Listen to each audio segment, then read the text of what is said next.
Winter's dawning, and I can't seem to adapt. And somebody told me that you felt the same way since we went. Why won't you give me a call? We'll ride on those waves again. California sun. And I can wait through a storm, 'cause without you it wouldn't be the same. Last night I was dreaming out loud. California sun was making my eyes dry. Can we still make it happen? It's worth a try. Oh, and I might keep on dreaming out loud. It's a beautiful life staying under blue skies. And next year in the winter, let's give it a try. I'll keep on dreaming out loud tonight.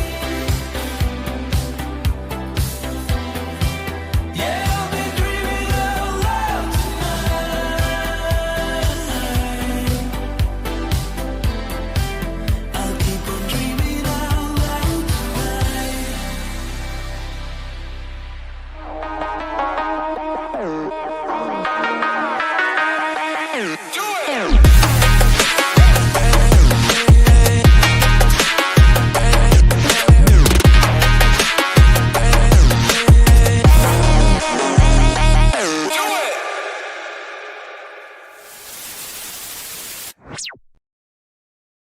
Welcome back to the Brent Daniels Real Estate Live Show.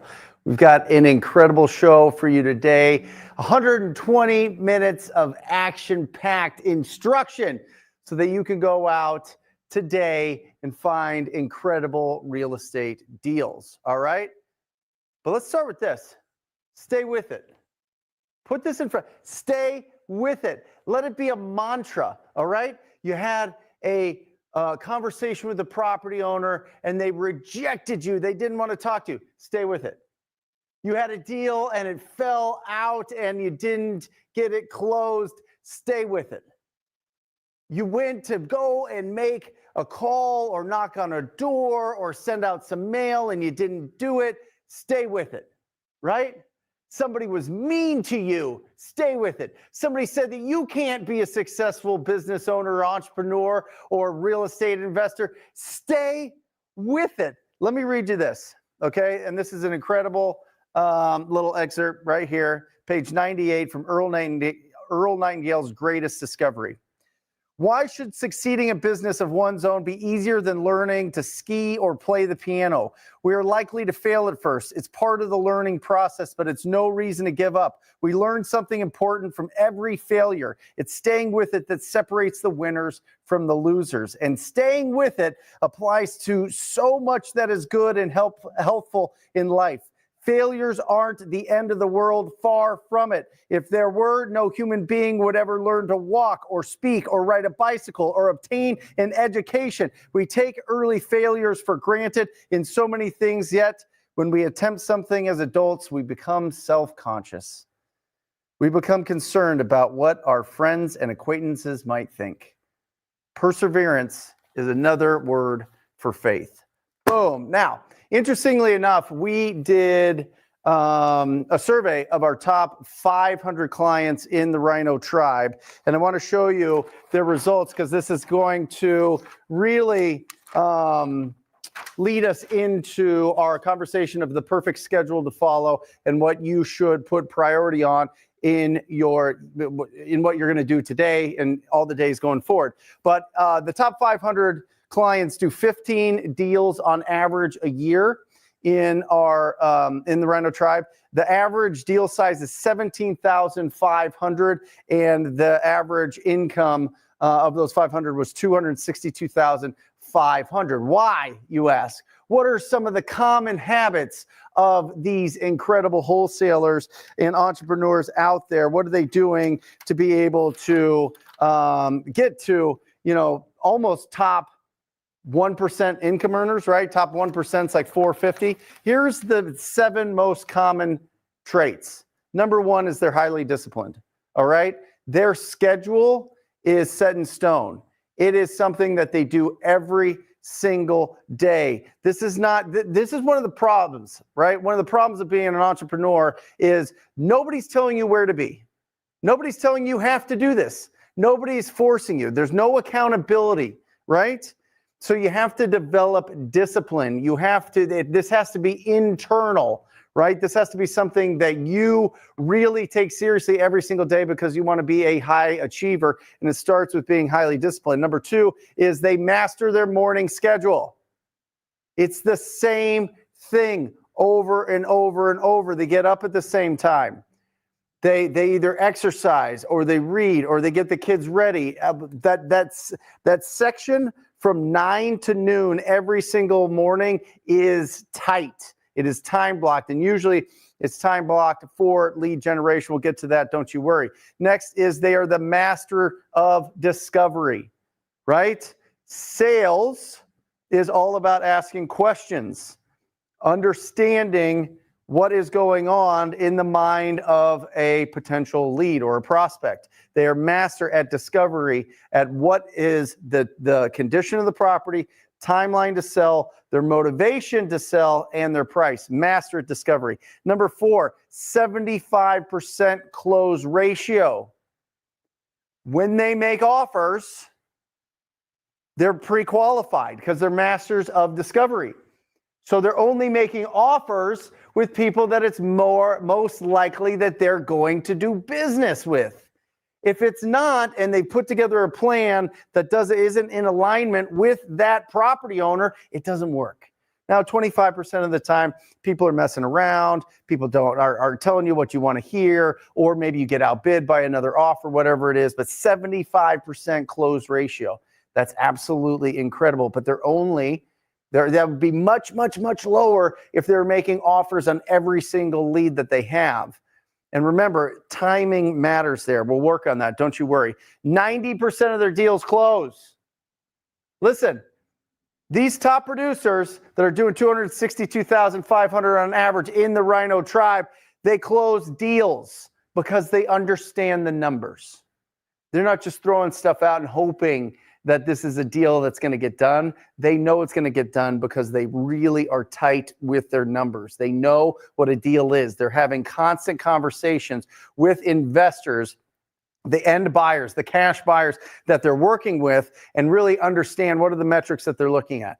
What's the cost per square foot to rehab or renovate or update a property? What are the major ticket items that cost the most, that are going to really affect the decision on what price the end buyer is going to pay? Or they keep them themselves. They keep them flipping themselves, close on it, put it on the market, sell it, whatever. But 90% deals close. There you go. Number 6 is they understand personality types.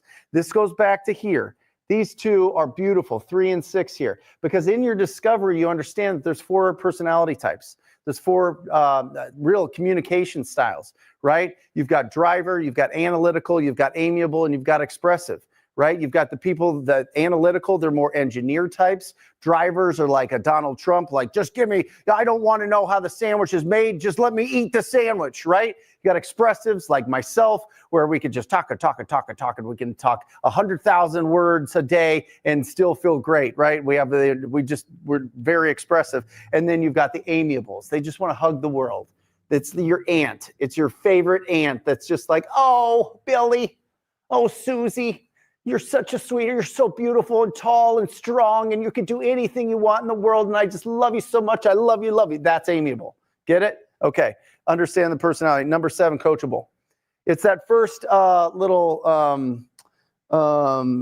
graphic that I put up about the parachutes. Like parachutes like mine are better when they're open. If you have an open mind and you're actually coachable, you actually go faster, right? Michael Jordan had a coach.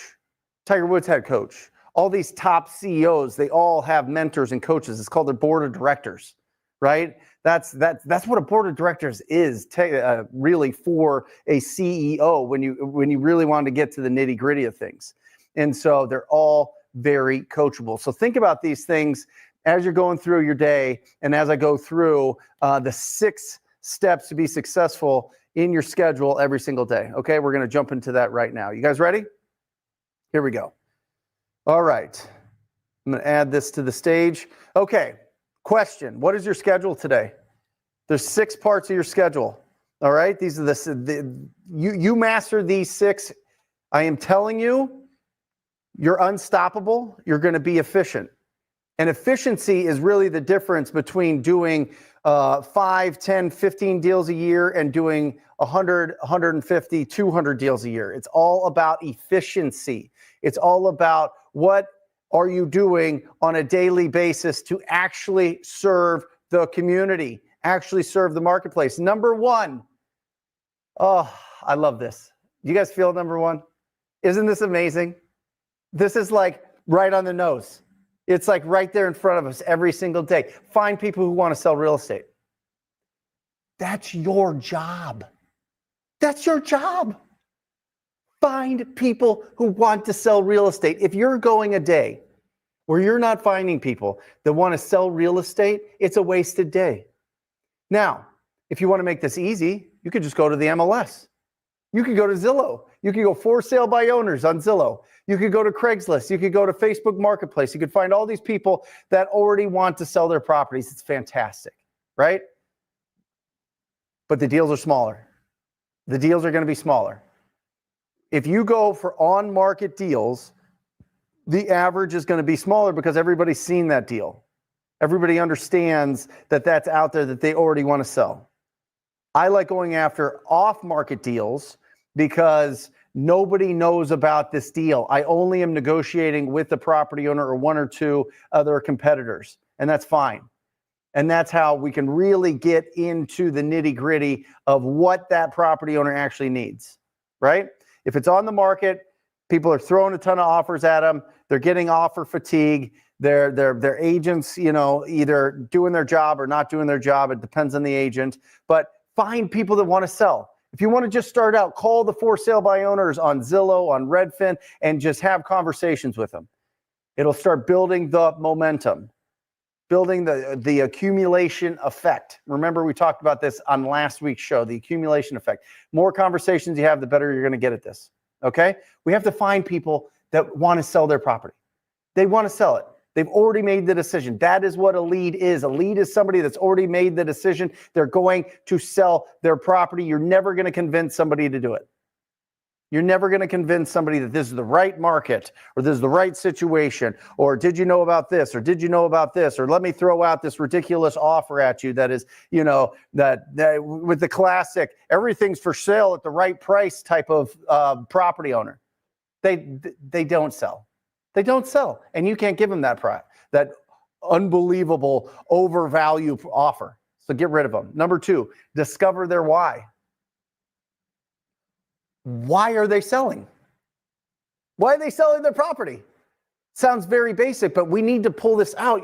You would be shocked at how many people don't understand why they are selling their property. They're just like, no, you give me an offer, right? That's the typical seller. No, you just give me an offer. I don't want to tell you anything about it.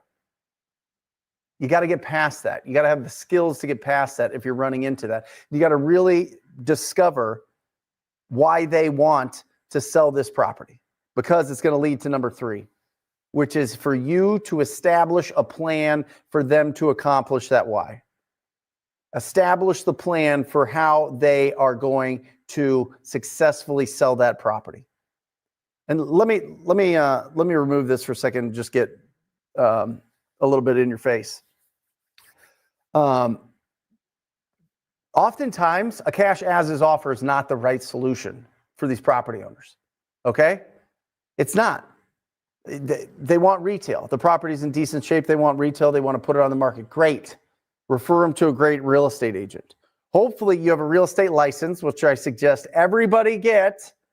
I know that sounds like, oh, I hate school and I hate studying and I hate taking tests and all this. I'm just telling you, you're missing out on tens of thousands, if not hundreds of thousands of dollars, probably millions of dollars over the lifetime of your career if you don't get a real estate license. Because when you have a real estate license, you can refer out clients throughout the entire country and receive a referral fee.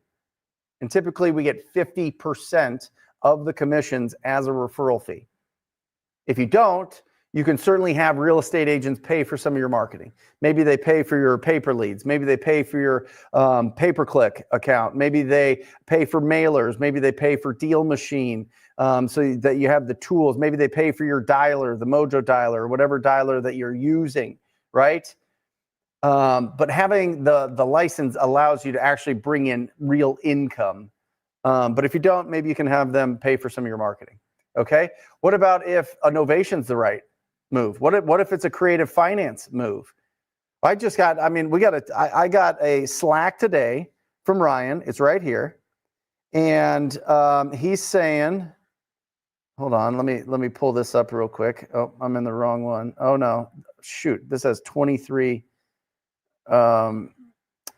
He's got, this is a different deal. He was talking about a sub-2 deal today, and the rent was $5,000 a month, and the payment's $2,300 a month, and they're back about 40 grand, right?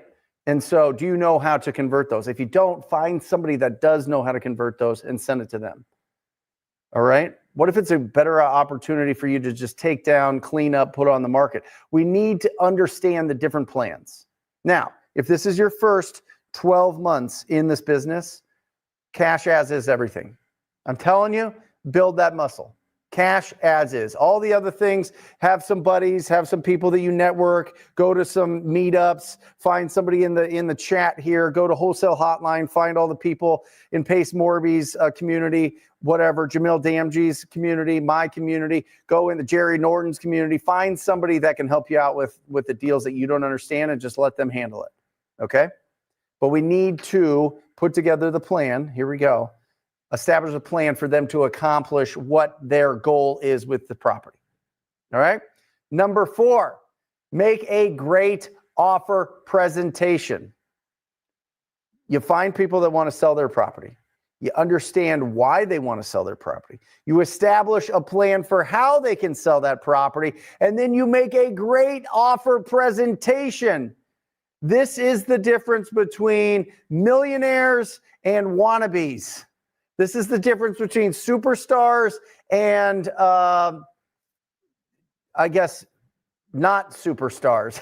What's the opposite? What's the opposite of a superstar, Luke? No one. No one. A loser. Yeah. This is where it happens, right? Whenever it comes to negotiating, remember there's only 3 parts: price, terms, and you. That's it. If there's alignment with price, if there's alignment with terms, and they trust you, they are going to work with you. But that all happens in a great presentation. And remember, the great presentation is just natural as you're doing your discovery process, as you're establishing their plan to accomplish their why, and then you put it together so that it makes sense to them. So make a great offer presentation. Boom. Next. Answer all objections and ask them to approve the agreement. I can't tell you how many people, this is like the hardest part, to ask them to sign the contract, which we call approve the agreement. It's just easier. Will you approve the agreement? I'm approving the agreement now on my side. Here you go. Go ahead and approve the agreement. Sign it first. Send it to them. Sign it first. Turn the paper over. Give it to them. If you're face to face, knee to knee, eye to eye, belly to belly. Right? Get them to approve the agreement. All of those steps: finding people that want to sell, understanding their why, discovering the right strategy for them to accomplish that goal, doing a great offer presentation, answering all the objections. Not all of that doesn't matter unless you get the agreement approved. And when that happens, oh, it's such a great feeling. To this day, Ryan, who's been with me almost 5 years now, loves it. It just fills him with so much enthusiasm, so much energy to get these purchase agreements approved. And he does a phenomenal job. So does Joshua, so does Chad and my team. Those are my acquisition team. All right. And then next is determine your exit strategy. Are you going to sign this deal? Are you going to close this deal? Are you going to novate this deal? Are you going to keep this deal? What are you going to do with this particular deal? Determine your exit strategy. That's it. 6 parts. So wannabe, Michael says, is the opposite of a superstar. Yeah, perfect. So again, guys, find people who want to sell real estate. Number 2, discover their why. Number 3, establish a plan for them to accomplish their why. Number 4, make a great offer presentation. And number 5, answer all objections and ask them to approve the agreement. Number 6, determine your exit strategy. Now let's get a little bit more granular. Let's get a little bit, let's talk about the actual schedule. How do you accomplish this in real life? If you are part-time, here it is. Part-time, you need a minimum of 20 hours committed to this business. Minimum of 20 hours committed to this business. There's 168 hours in the week. Do not tell me you don't have 20. You probably have 40. You probably have 60 if you really want to get crazy. It is not a lack of time. It is not a lack. We have so much time. Oh my gosh, we have so much time.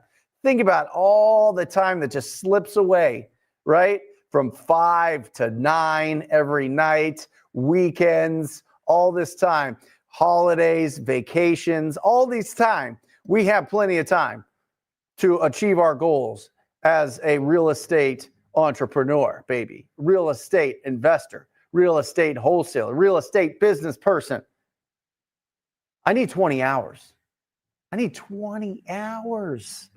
That's just over like 10%, right? 15 hours is all about lead generation. 15 hours is all about finding people that want to sell real estate. That is the engine of your business. That is what's going to build up a pipeline of opportunities, and it's just going to start going and going and going. And momentum is everything in this business. 1 hour, practice and role play. Practice and role play. What objections are getting thrown at you? What questions in the minds of these property owners are being thrown at you that are putting you on your back foot? Practice them. Practice asking for them to sign. Practice asking about the price, about why they're selling, their motivation, about the condition of the property, about their timeline. Practice, practice, practice, practice. There's scripts everywhere. We go through this all the time in the Rhino tribe. People are finding accountability buddies, right? Accountability buddies that they're just connecting with, and an hour a day, they're challenging each other, sharpening the skills, okay? 1 hour lead follow-up, right? 1 hour of making sure that you're going through these leads and throwing out the people that'll never do business with you and trying to make offers and getting in front of the people that are ready to go. I challenged the Rhino tribe yesterday, actually, and I had a conversation about what do you consider a lead? And obviously a lead is somebody that has made the decision that they're going to sell the property. What if also, to overlay on top of that, what if a lead was somebody that wants to sell, but they're going to make a decision in the next 7 days? What if you threw out every lead that didn't want to sell in the next 7 days? Oh, Brent. Oh no, that would be horrible. I've got all this follow-up. People aren't ready. I'm having really good conversations though. I'm having really good conversations. And when they're ready, they said they're going to call me. How about that, Brent? Yeah. They're not going to call you. Typically. Sometimes, maybe. It's not a good, effective, productive part of your schedule to just hope that somebody calls you. So what is your definition? Is it 30 days? Is it 60 days? Is it 90 days? We know if somebody's going to make a decision in the next 30 days, we call them every single day, every day. Okay? If it's between 30 and 90 days, we call them every week. And if it's over 90 days for whatever reason, we call them once a month. And the only reason we really keep people in our follow-up, and it's not my main acquisition team. I've got Adrian and Darian, okay? I think we pay $8 to $9 to $10 an hour. They live in Costa Rica. They're Americans living in Costa Rica. They go through all of our slow-mo leads just to throw it in, right? But if it was just me and I didn't have the budget to pay for these guys, and I didn't have them on the team, I would get rid of it. I would get rid of it. I did. If people didn't want to make a decision in 30 days, they were gone out of my database. Gone. See ya. I needed to find somebody today. It's like Tom Kroll, who's going to pop in here and absolutely blow your mind in about 7 minutes. You got to get him to make a decision, right? You got to. It is like, and what Tom says is, if somebody kidnapped your dog or your child or whatever, and they said you had to get a deal in the next 72 hours, or you'll never see your dog or your child again, could you do it? Right? And it sounds, I mean, it's kind of negative. It's kind of like, oh, it's kind of like some sort of action drama movie, right? You know what I mean? Starring The Rock, Dwayne Johnson, of course, as the loving father, right? Or Margot Robbie, or Zendaya, whatever her name is, as the lead actress. Maybe she's the one getting kidnapped. Who knows? But you guys get it. If you had to, could you do it? And that's the sense of urgency, and that's something that Tom Kroll taught us, right? All right, let's get back to this. Next, 1 hour driving for dollars. Guys, it is a simple strategy. If you want to find people that have to sell their property for cash, have to, there's no other option, except for maybe creative, but most of the time, it doesn't really work out for creative because of the condition of the property. Find really ugly rundown houses and call the property owners, reach out to the property owners, knock on the doors, send them a piece of mail, whatever you need to do to get a hold of that property owner and see if they're ready to sell their property, because they have to sell it. Banks will not finance ugly houses. They won't. They won't take the risk. They won't. So go after the ugliest houses in your marketplace. You will get amazing deals. And then 2 hours a day, 2 hours a week are for appointments.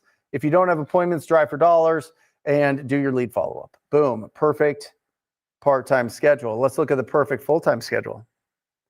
You wake up 8:30 to 9, practice and role play. Warm it up. Don't go into your lead generation cold, right? 9 to noon, lead generation. And this is if you're doing outbound leads. This is when you're door knocking. This is when you're cold calling. This is when maybe you're text message marketing on some level, although that's kind of, going, it's kind of on its way to extinction, right? It is making sure that you're doing something proactive every single day, unless you have the budget for people to reach out to you. Okay? Quick little lunch. Lunch isn't in an hour. Lunch isn't 90 minutes. Lunch is 15 minutes. Bippity bop, you're done. 12:15 to 1 o'clock, you're doing your lead follow-up. And then the rest of the day is for your appointments. It's for negotiating your deals. It's for selling your deals. And it's for driving for dollars. Remember, the morning is for finding deals. The afternoon is for doing deals. Woo! Block it out. Be super, super, super disciplined, right? Make sure that you're getting your lead generation time in. Make sure that you're sharpening your skills every single day. This is the schedule that these guys, Matt, switch over to the lapel. Okay. That the top 500 rhinos that we surveyed do. This is the schedule. This is the schedule that they did to build it up. Now, at this point, they're starting to get some inbound leads through Paper Lead, PPL, through pay-per-click, and I can answer any questions that you guys have in that. That's why there's a live show, so put it in the chat. But the average 262,500 because of the schedule. This does not happen without a schedule. You will not be able to make over $250,000 year in, year out as a minimum standard for the next 10, 15, 20, 30 years if you do not have a disciplined schedule. It will not happen. Time management is the absolutely bane of our existence when it comes to being an entrepreneur, because nobody's going to force us to do it. It has to be internal.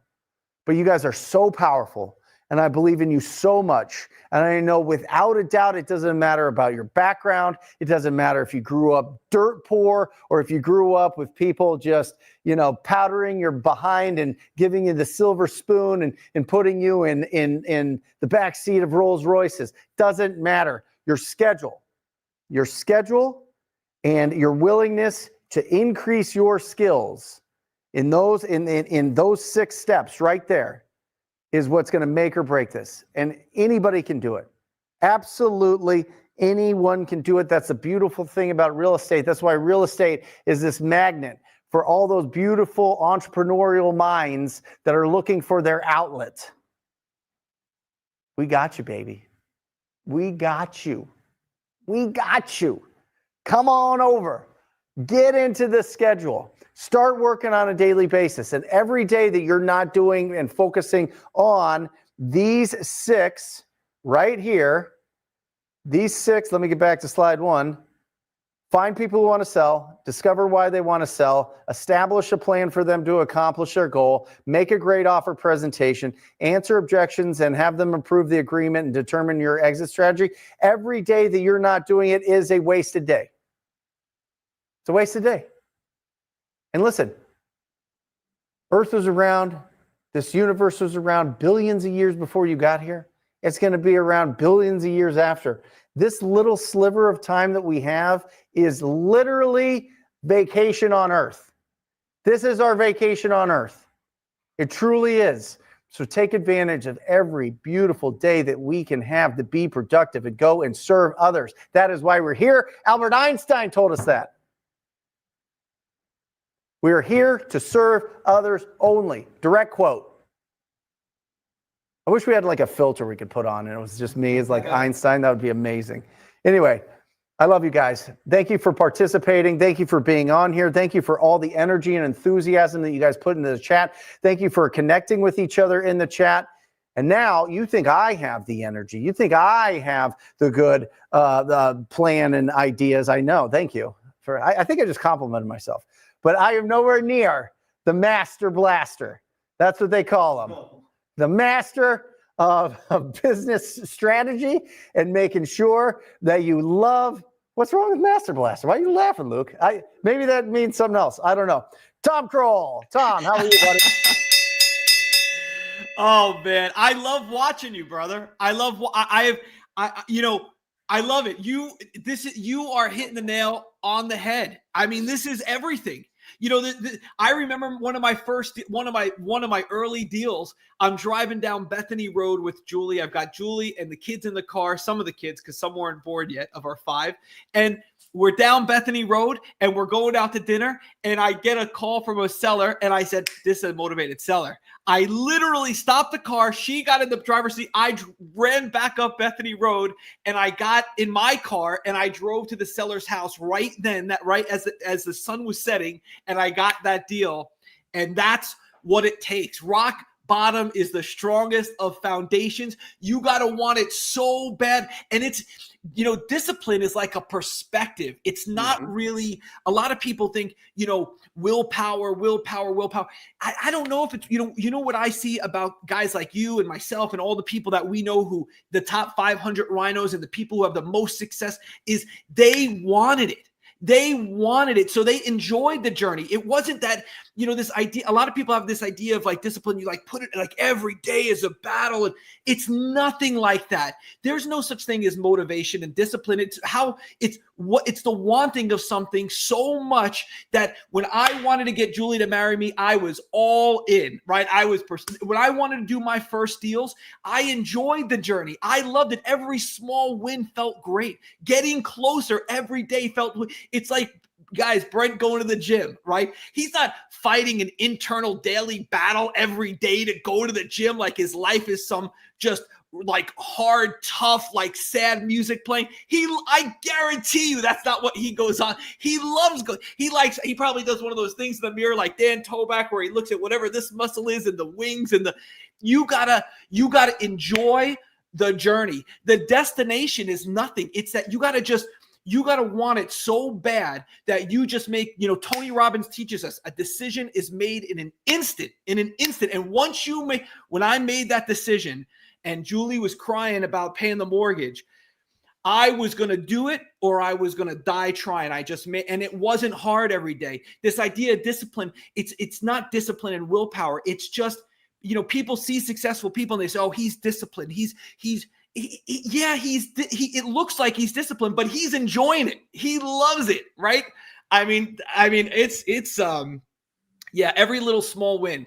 You make 100 phone calls, everyone tells you to go pound sand, and then one guy agrees to meet. I mean, you got to have a smile. Your attitude determines your altitude. You got to have a smile. You're not fighting yourself every day. There's a part of you that doesn't want self-discipline, but there's a part of you that wants the outcome more than you don't want that self-discipline. And when you realize that this is not an internal fight, when you realize your own greatness and you really shake that fear of success that you have, that we all have, a lot of us come into this game of entrepreneurship with this generational fear of success. Once you shake that, it is just gangbusters. I mean, you're going to just crush it. And you got to have a smile on your face. And there are so many people who would trade places with you to have the opportunity to go out and knock on a door or to drive for dollars, which is so easy instead of sitting at a 9-to-5 job under fluorescent lighting, or just to have the opportunity that people who would trade everything in their life just to be able to make some phone calls. I mean, this is easy peasy lemon squeezy. Yeah, there's no such thing as motivation. Or a lack of motivation. There is only the wanting of one thing more than another. And once you fall in love, it's going to be easy to woo wholesaling. It's an easy business. If I can do it in Brent, I got a 990 on my SAT, barely graduated high school, got kicked out of college in the first semester for getting my girlfriend pregnant, Julie, who's now my wife. So, I mean, guys, anybody could do this, right?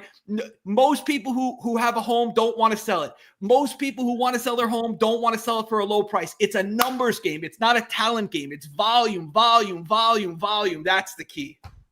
Generational fear of success, Tom. Oh, what is that? And how do we get past it? It's massive. So I'll tell you this. I've coached thousands of people. And I can tell you, I hear all of these people online, they talk about a fear of failure, right? Fear of failure. I've never met an entrepreneur in my life who has a fear of failure. I've never met one. Entrepreneurs do the craziest, most outlandish things you've ever seen. They take risks. As a matter of fact, if anything, they need a little fear of failure, right? Like they're a little too, exuberant, or have this, what I call euphoric optimism about the future. So they take big risks. What I really see is a fear of success. Yep. People understand generationally from years and years and years of training that when you're in a school of fish and you go outside of that fish, you're going to get hit by a barracuda or a tuna, and something's going to come and grab you, right? Or if you leave that farm and you're a cow, there's a ditch and there's a jaguar and there's all kinds of things that want to take a bite out of your hiney. But that's why you got to be a rhino. You got to embrace who you are, and you cannot live in the fear of success. Living in fear will keep you so small. And the crazy thing about living in fear is you don't even get the security that you want. The real security comes from wealth, and wealth is more options and better options than other people. That's what wealth is. So if whatever you're seeking, go on a great adventure, know who you are, and if you want to have a real smile every day, and just like Scott Alexander and Rhinoceros Success says, right, leap out of bed at 6:00 in the morning. Sometimes I'll want to sleep in, not often anymore, but I remember when I used to want to sleep in and I'd hear Scott Alexander's voice in my head, leap out of bed, or Marcus Aurelius in my head saying, don't the warmth of the blanket, right? And just jumping out of that bed. That's when you had to shake that fear, that generational fear of success, because that's what holds us back. It's that we know we can do it. And what happens if we do it and we're still not happy? What happens? What about all the camaraderie we have with all those people who are suffering financially, and they talk about it and they talk about it, and that's all they do. And they just live in this latest emergency and latest thing that whatever grinds their gears. No. You're awesome. You're powerful. You can do it. Go out and do it. It's worth it. It's a great adventure. And I can tell you, fear of success holds back people more than the fear of the unknown and the fear of fear, or the fear of failing, far more than anything else. Yeah, I love this. This is from Earl Nightingale. But time will pass anyway, whether we do or do not. So it makes sense to stay with it, to hang on for a while longer and get in the habit of surmounting challenges. There will be more of them up the road. Problems don't end with our first success. Problems are integral to living. Successful people are not people without problems. They're people who have learned to solve their problems. This is why, guys, it's the wanting. It's not the willpower. Discipline is something that is something that we see in others, but for those people, it's that they want it. They want it. They're on that journey. They're enjoying the journey as much as the destination. That's why if you really look at what the top 500 rhinos have done, and whether it's in real estate or in coaching or in any entrepreneurial journey, it's wanting over willpower. I don't have to force myself every day to go out and do it, and I can face it because I actually really want it. I want the journey as much as I want the destination. That's the key. Let me hit you with this as well, because this just blows my mind, Tom. There was this, it says, Eric Hoffer wrote, there are many who find a good alibi far more attractive than an achievement. For an achievement does not settle anything permanently. We have to prove that we are as good today as we were yesterday. But when we have a valid alibi for not achieving anything, we are fixed, so to speak, for life. Moreover, when we have an alibi for not writing a book and not painting a picture and so on, we have an alibi for not writing the greatest book and not painting the greatest picture. Small wonder that the effort expended and the punishment endured in obtaining a good alibi often exceeds the effort and grief requisite for the attainment of the most marked achievement. Alibis. Brother. Do you cling on to your alibis or do you cling on to achievement? I think that punched me in the face last night.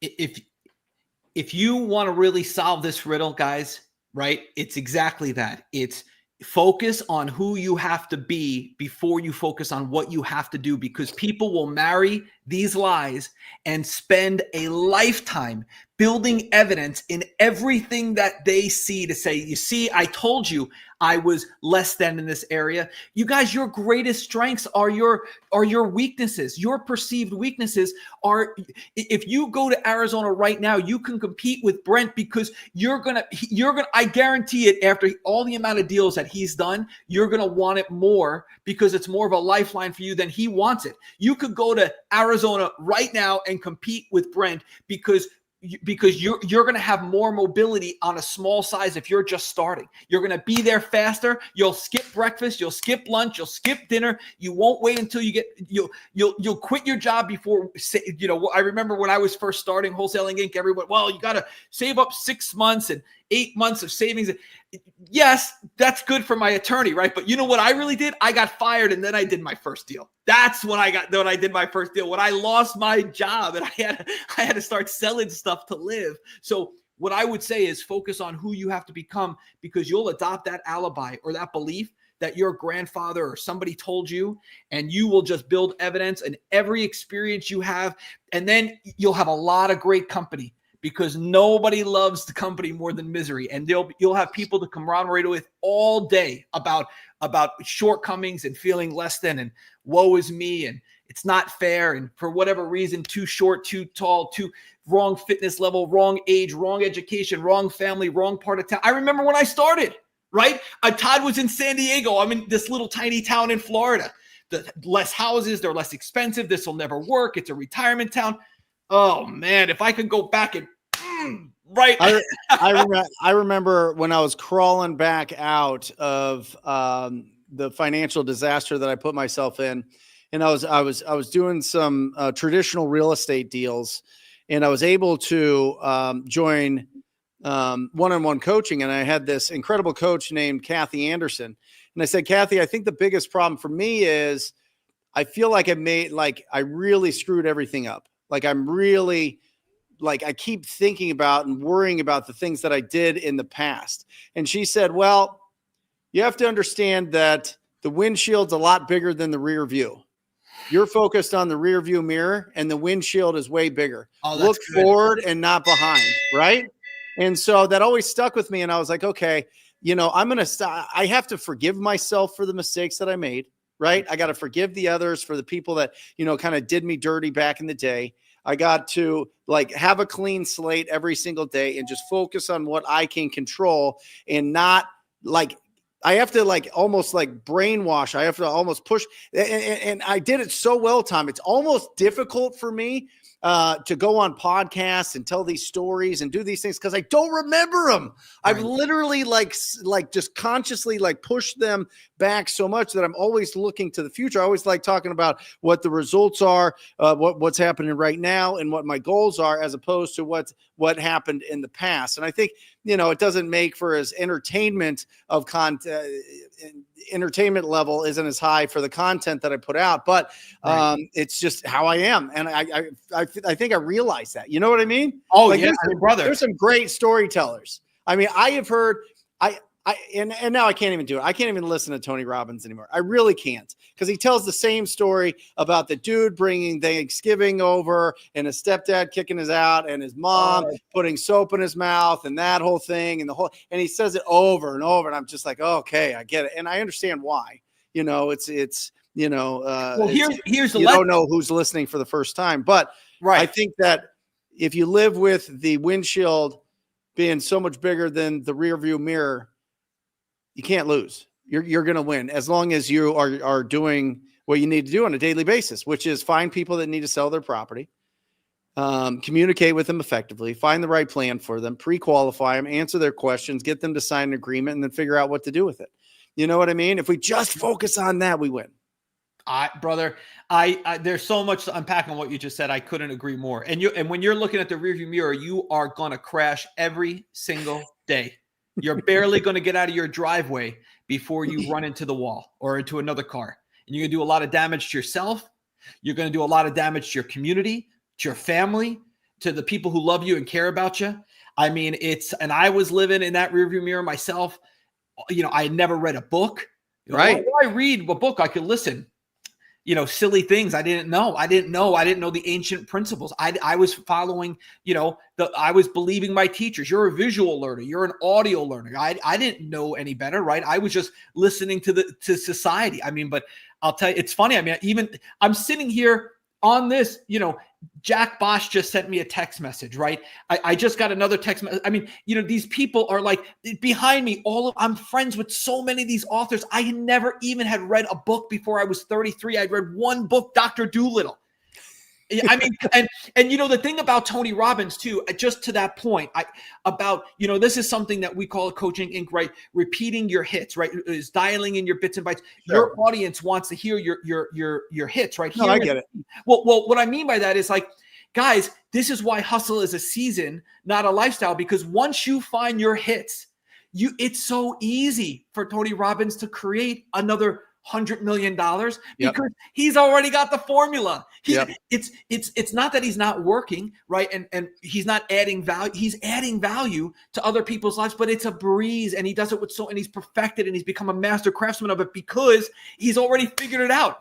That's the secret. People say money goes to money. Yes, money goes to money. Yes. I guarantee you that next year, this time, there'll be more billionaires than there are today because money does go to money because these people have figured it out. It's a repeating pattern. It happens again and again and again and again. So yeah, easy peasy, lemon squeezy. I love it, brother. Business is a great adventure. Entrepreneurship, I wouldn't trade it for anything. Well, it is the best personal development you can do. Yeah, it is. Absolutely. It's the best personal development that you can do is be an entrepreneur. Because it is going to challenge everything. But that means that you get the opportunity to really expand what you can do on a daily basis and what you can do on a monthly basis and a quarterly and a yearly. And then, be able to really impact the people that, one, that are your clients, but two, that are surround you. It's awesome.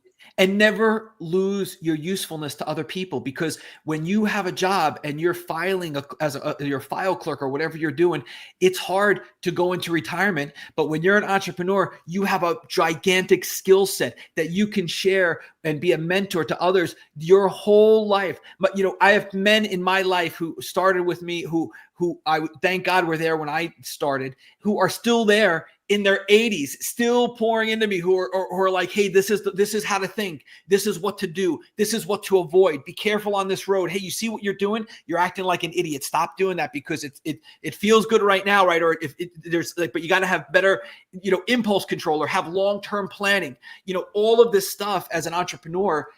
I mean, you get to, I remember when Robert Kiyosaki told me, right? He said, life begins at the red line. You get to test your own strength and then see where you're comfortable. You really get to design your life. You have all of the benefits of ownership. You got to go through that grit, hustle, determination, perseverance, stick-to-itiveness in the beginning. But once you come out on the other side, and it's a short season, these lessons are hard and they will punch you in the face. But once you've got them, you got them. You got them. I mean, this is easy stuff. This is Ring that bell, Tom. Yeah. Ring that bell, baby. Guys, Tom Kroll, coachinginc.com, coachinginc.com. Check it out. Tom, you're the best. You're the best, brother. God bless. Love you, bud. See ya. Awesome. Rafael, come on up. Rafael Cortez, everybody, in studio. Back. What is in going on? Action. You're over here. Get over there. There you Let's go, fam. Awesome. What's up? Guys, we have some questions that we got to get to, and we'll just start knocking these out. And then we're going to bring Jesse Champlain, who is the pay-per-click genius. And he's going to give us some real stats on what to expect from a pay-per-click standpoint, which is the highest and best and most productive and scalable lead generation source that you can have once you have the budget. And we'll talk all about that. Kevin James says, I'm thinking about going all in, get business credit and fund PPL leads enough for 3 months. Thoughts?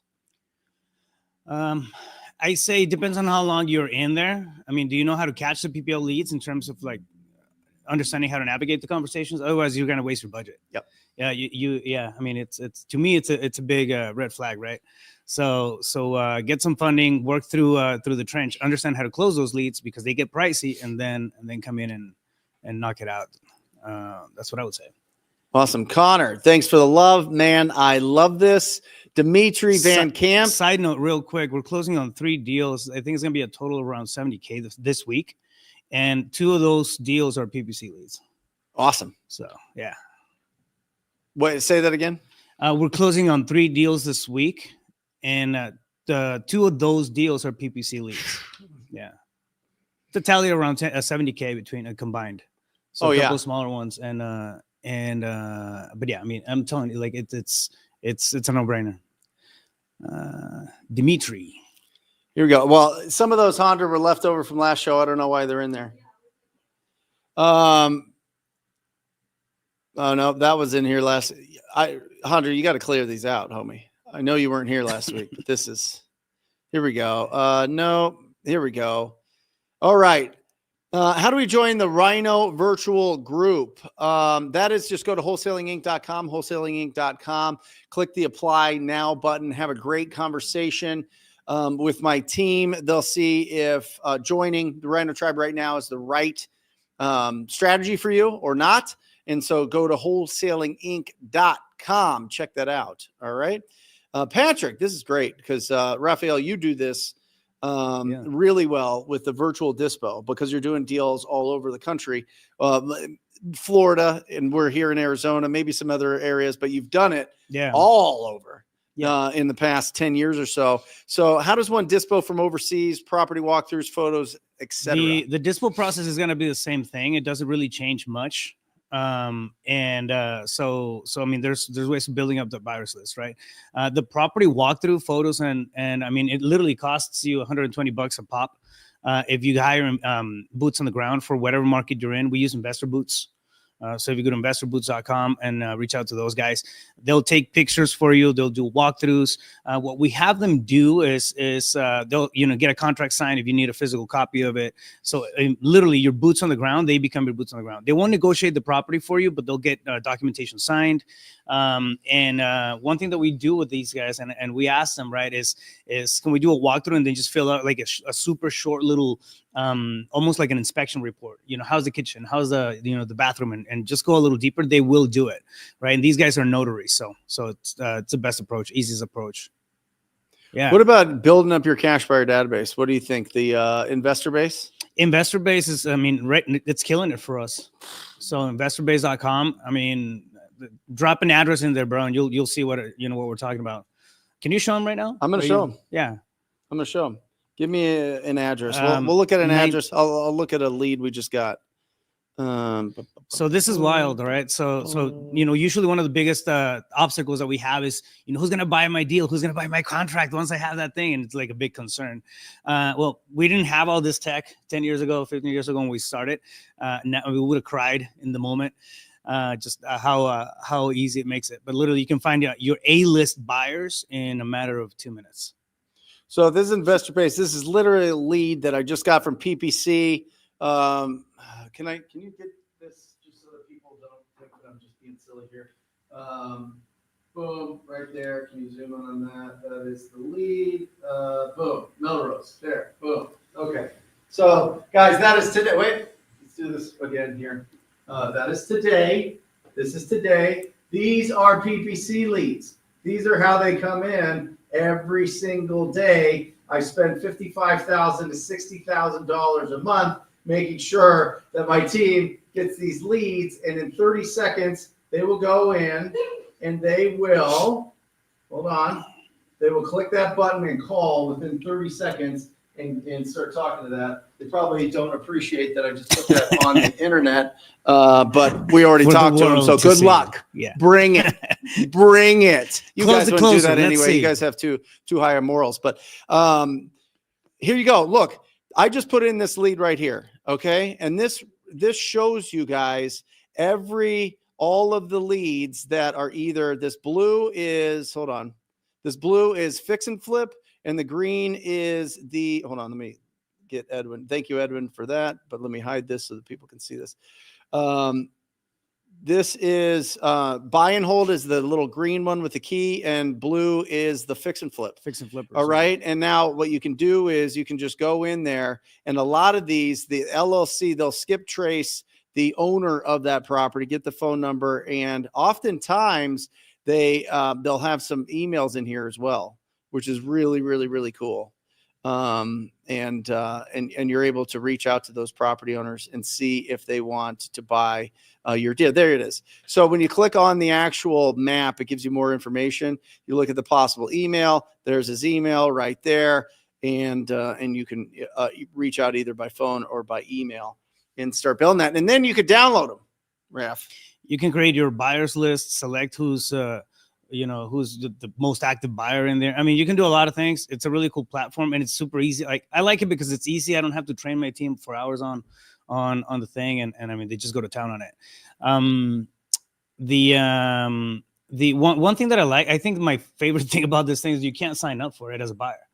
So if you're if you're a quote unquote buyer, but you're wholesaling deals and whatnot, you can't sign up for this thing. So it pulls records of people who've actually bought properties. They went on the property, record at some point as a buyer, cash buyer, and then they flipped it. And this is how it picks it up. So you have legit buyers in there. So I don't know.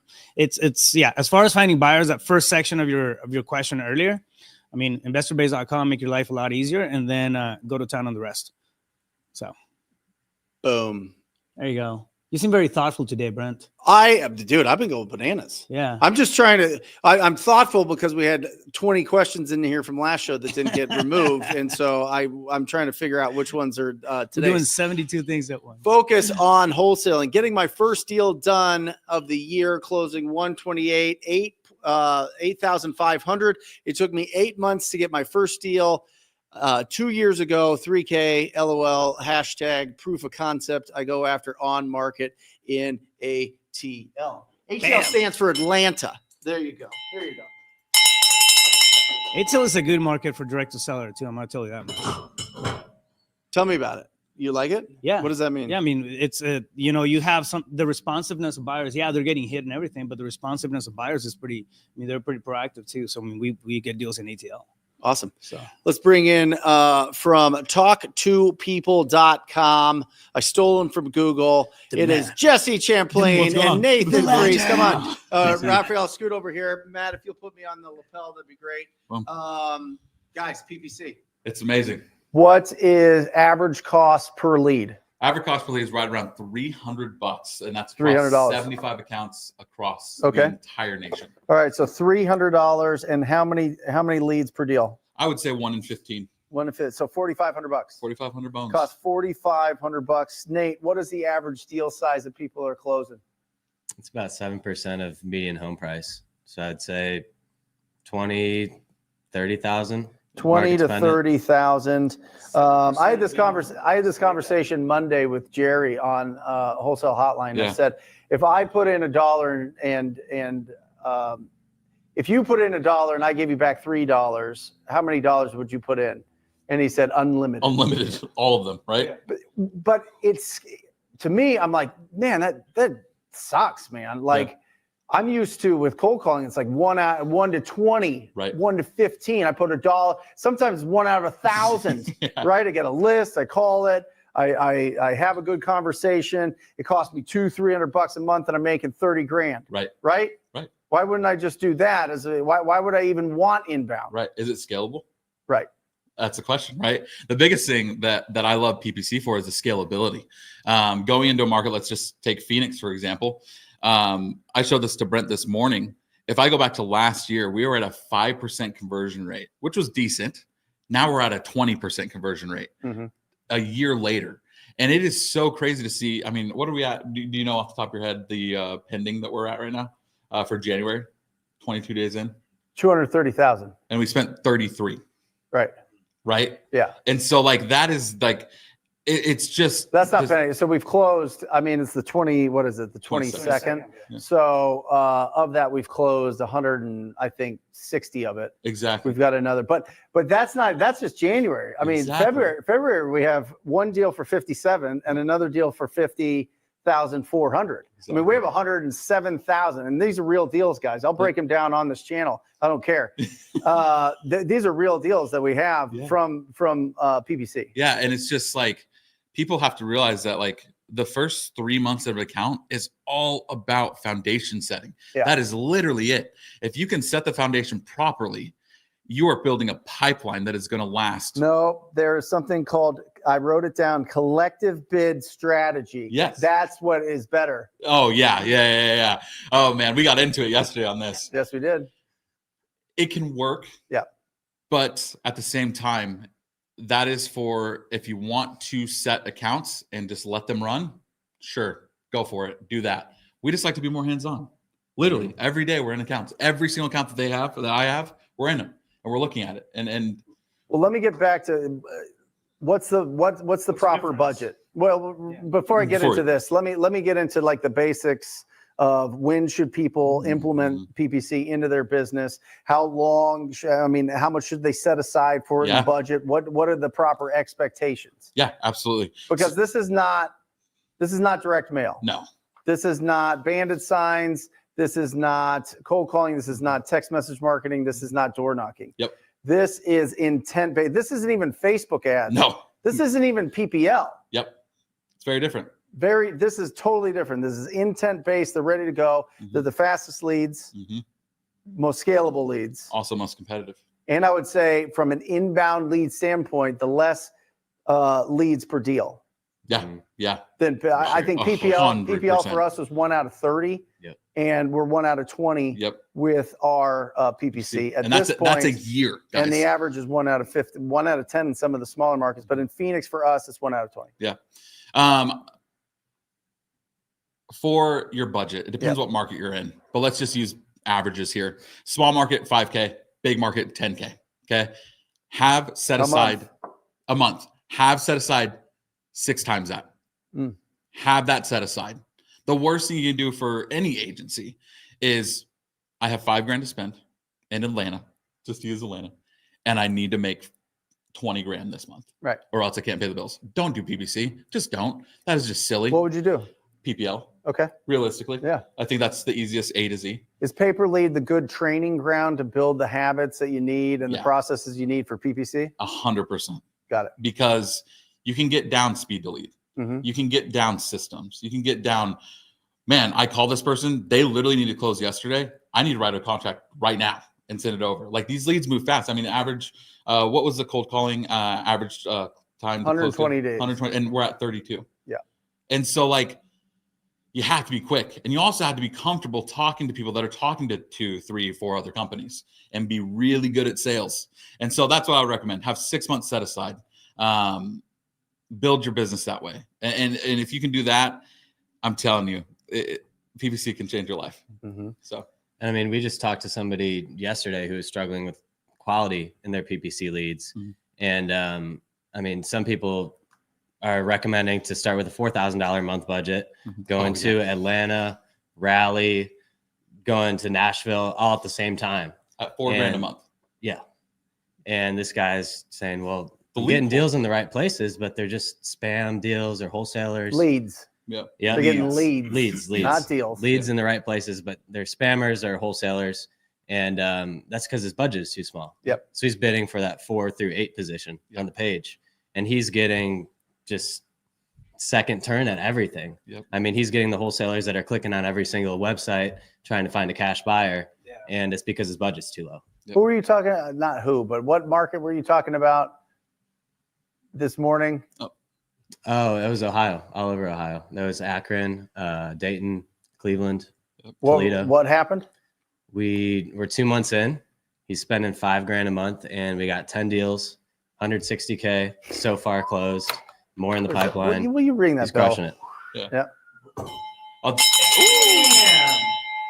Here's another funny one. We have a guy in Central Valley. I won't say his name. He was skeptical, to say the least. And Yeah. that's okay, because I like skeptical. It's smart to be skeptical. He has spent $5,000 tops since December 23rd. He texted me. I called him last night. He's made $176,000. Now, that is the nature of PPC. But let me tell you another story. Our guys in Detroit, who happened to be our longest client, didn't close a deal in 4 months, Mm-hmm. right? But on our year-end review, year-to-year review, we doubled their business. All roads lead to PPC, and we've seen what the road looks like. Yeah. Right? And so it's very, very cool. Facebook leads. They're fun. Right. You guys got to look at Facebook leads like this. They're a shotgun pattern, right? They're disruption marketing. Whereas Google, people are literally typing in "sell my house fast," companies buys houses, cash for my home. Whereas Facebook, they're just scrolling mindlessly. Sell your house fast. Yeah, let's do it. So let's click on that and so forth. The lead quality is night and day difference. And it works for sure, but it's 1 in 60 versus 1 in 20, Mm-hmm. right? So yeah, Got it. So $4,500 a deal is average, average, yeah. right? The average deal size is 20 to 30K on that. Yeah. What are you spending? What are you doing? I think we're right around there. Our lead per deal is higher. It's not at 20. I think we're spending on a per deal basis right now. It's around 4,800, Mm-hmm. between 48 and 5,200, which is, I mean, it's not Still terrible. good. Yeah. Yeah, exactly. We don't have it as dialed into guys. Yeah. Websites. Yeah. Now we're talking. How do you optimize? Because most people are on their phones, right? Yep. So what does that mean? So 80% of traffic comes from mobile. If you're they call it above the fold in the industry, which is literally what they land on, right? If you don't have your sales pitch, What they can see, what they can see when they land on it, right? If they don't see like the simplest way to sell your Arizona home and a quick little sentence of why that is and what you can offer, just don't run ads to that website.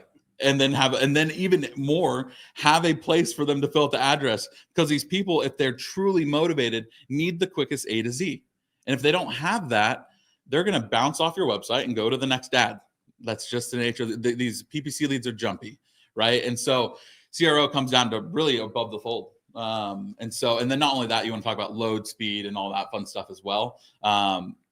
We live in a very ADHD ridden culture. Sure. And if you click on an ad and if it takes me like anything under 5 seconds, I'm just kind of like, well, this is boring. Right. Bounce off, click the next ad or whatever it may be. So. Yeah. And they're actively clicking as they're going through it, so you have Mhm. to have that stuff dialed in. Exactly. You spend a lot of money on getting them to click on the website, then the conversion on the website has to make sense. Yeah. You want to know something wild about this month? I was looking at this today.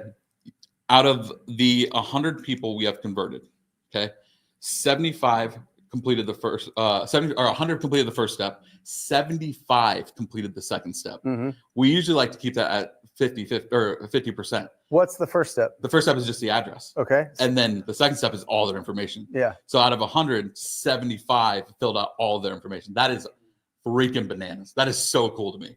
And so Can't you just go to Chat GPT or something and go, what are the best keywords for Google to get ugly houses? yeah, And then plug those into your account and then just get deals? Nate, I'll let you handle that one.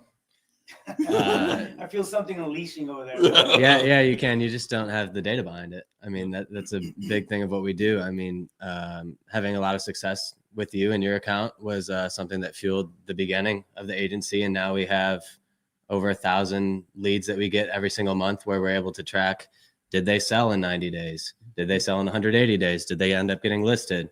Was it just somebody that wasn't interested in selling retail or something like that? We got the data now, and we know cash home buyer Giving you a free nugget here, by the way. is a good keyword, or companies that buy houses might be a good keyword. But I'm not going to reveal it, but we have the data behind like how many conversions on each one equals a deal. Right. So ChatGPT doesn't necessarily have that. Got it. And they're going to pull, I think with ChatGPT, as much as I love it, they're going to pull from everywhere, right? Whereas we like to be very market specific in how we target. Yeah. For example, Need Does SELL my house works really well in major markets. Right. And Need to SALE my house works very well in smaller markets. Right. It's a really weird dichotomy of like literally just switching pattern. that. Yeah. Language patterns, all that fun stuff. It's really nerdy. What about TCPA coming out and saying that, and the FCC coming out, and I think that this is going to affect PPL, and I don't know if it affects PPC. I assume that there's some sort of disclosure that has, but the consumer has to know where the leads are going and be fine with them going and approve that they're going to a certain place. Yep. Right. Yep. Do you know why that happened? Why that was a big deal? And how does that affect lead generation going forward in 2025? Yeah, so I think I have a pretty good suspicion of why it happened. I actually saw it happen live. We were helping a friend get a car, and she needed car insurance, obviously, to get the car. So she typed in car insurance near me. Clicked on the first one. It looked like the general website. It's a local. I think it's local. I don't know if it's like National General. Yeah, whatever like, it is. Yeah, that. So she clicked on it. She filled out the form, and it wasn't that company. No. It was a data broker. Right. And that data, she got a no joke, probably 35 text messages within the next 5 minutes. Yeah. And her phone was just constantly getting blown up. Yeah. And so I think that's why that's coming into play. Now, I don't think that directly affects PPC. The only thing we'll have to do, which we're doing with all of our websites, added a little opt-in disclaimer at the bottom. What about PPL? PPL, I think it will affect, because they will have to go in and say, who are they selling the lead to? And so whatever they do with the API and all that fun stuff, should be pretty easy though. Yeah, I'd assume so. And right. so, yeah, they just have to be really clear of, okay, we're selling this lead. They can only sell it to one person, all that fun stuff. And so, yeah. If anything, I mean, I think it's going to regulate it a little bit. Right now, they're exactly. Take a lead and sell it to 200 different people. Exactly. Yeah. Is Google search going to go away? No, they can't. Literally, they can't. That's where they get. You know what I mean? That's my concern is with all the AI and you, even yourself, you don't even go to Google now. You go to ChatGPT that is and true. ask it questions. Yep. Yeah. Is that a strategy that you're thinking about going forward? Is that something that they're just building another marketing platform? All Google is, not all, but Google is built on search and sponsorships. Who pops up when you search something specific? 100%. Right. And so with AI coming into and the big announcement for the $500 billion Stargate that's going bananas with Oracle and ChatGPT and all these other people, is that going to? I mean, are we seeing the atrophy Mhm. of Google Yeah. happening? I think there is some writing on the wall Yeah. where, and you've seen it. We've talked about it in depth a little bit on search GPT becoming a thing. Right. The perfect scenario Mhm. for us is they build an ad platform, and we just Well, why? How else would they stay in business? exactly. That's literally my, because I mean, I don't know the exact numbers now, but I want to say it's upwards of 70% of Google's revenue all comes from AdWords. Yeah, sure. And so like that's billions of dollars. And so knowing Google, they've been around for a while and they're not willing to risk that. And so they're going to come out with ways where that this platform still is a thing. Or if that's, if we, one of the funnest stories from last year that we had was someone literally typed in how to sell my house fast in Arizona on ChatGPT. Mhm. We got a lead because of that, Mhm. because of our ads. And so there's ways where I think it's going to integrate together is what I'm hoping. But best case scenario, if Google does go away, which I don't think it will, is OpenAI just creates a search ad buying platform. Well, that's what it would be. Exactly, 100%. And Right. that I feel like we saw it with Bing, right? Bing tried to do it, Mhm. and it's literally a mirror of Google Ads. It's Right. the same platform, Right. and so that's why I think it's really important to have people that are really smart, that are forward thinking for your agency. How long would it take to learn how to do this yourself? You go in, maybe you get a course on it, maybe you go to YouTube University, Yeah. you start playing around with it, you set up your own account, you start tinkering with the keywords, you start removing the negative keywords Yeah. or adding negative keywords into your account, you stay on top of everything that's going on with Google. Is this a full-time job or can I do that an hour a day? It's a full-time job, then some. Right. It's a full-time job. Then Why? some. Well, Without a sales pitch. yeah, exactly, right?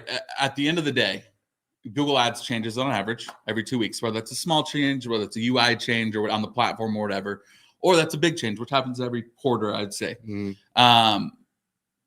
Not only that, if you want to learn this, right, it took me a decade to Right. get to where I'm at. Right. A decade. Yeah. Like to understand the platform. That's one thing to know the interface. It's one thing to know Google Ads. It's a whole other thing to actually know Google Ads. Right.